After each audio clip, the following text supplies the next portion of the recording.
ഇതെന്ത് പകൽക്കൊള്ളയോ? ആളെ പറ്റിക്കൂടെ എന്റെ കിടക്കത്തില്ല. എന്താണ് സാർ, എന്ത് പറ്റി? എന്ത് പറ്റിയെന്നോ? എന്ത് വില ഇട്ട് വെച്ചിരിക്കുന്നത്?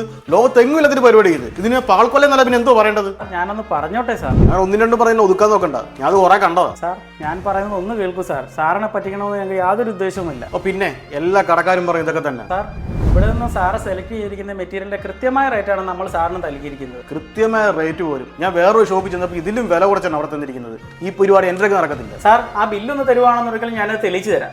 എന്നാ അയാൾ തെളിയിക്കും. സാർ, ഈ ബില്ലിൽ കൊടുത്തിരിക്കുന്നതിൽ 1-2 ഐറ്റം മാത്രമേ ബ്രാൻഡ് ഉള്ളല്ലോ. ബാക്കിയെല്ലാം അൺബ്രാൻഡഡ് ആണല്ലോ. തന്നെയുമല്ല, സാർ ഈ എടുത്തിരിക്കുന്ന ബ്രാൻഡഡ് മെറ്റീരിയൽ പ്രീമിയം ആണെന്ന് സാറിന് എങ്ങനെ തിരിച്ചറിയും? ബ്രാൻഡിലെ സെയിം അല്ലേ?